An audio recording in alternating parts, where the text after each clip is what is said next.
George of the jungle, strong as he can be. Let's talk about, it's always rates. People always ask rates. So what is your crystal, so what are, kind of a paper rates today, if you will? I actually locked 2 loans this morning. One of them was a VA purchase. That was, 2 3/4 on a VA loan. That's about as good as we've been. We've had a couple of little dips where we've actually gotten better than that. Believe it or not, the rates Thursday last week through Monday of this week, we took it on the chin. The rates went up. It was one of the bigger moves that we've had probably in the last 6 months on the rates. But then Wednesday, Thursday, we've clawed back and clawed back a little bit. We probably got back 40% of what was lost. But and then I had a conventional loan. It was a 20-year term, not a 30-year, but a 20-year term at 2.5 that was locked with. And these are both good, middle 700 credit score buyers. Good Right. Clean buyers.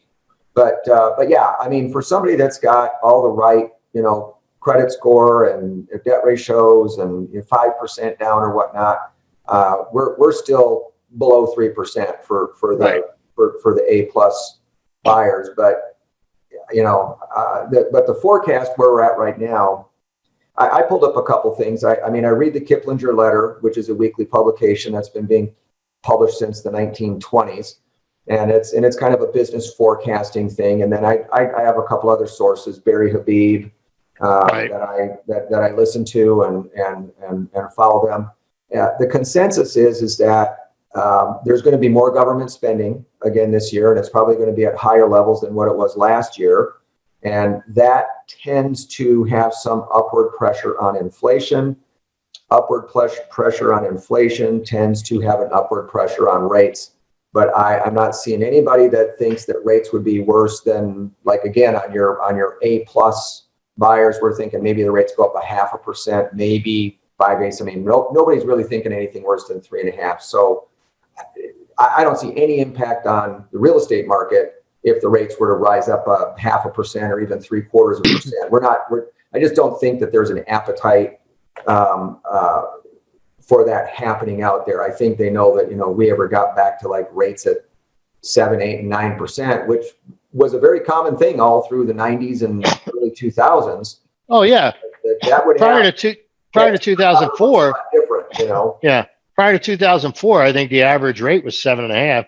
Yeah. The historical average, Yeah, we're spoiled. We're spoiled. Anybody that's bought a home in the last 15 years, has seen rates that your grandparents probably never saw. So right.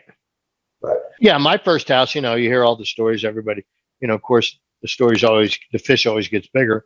But my first house was 9%. We actually refied at 7.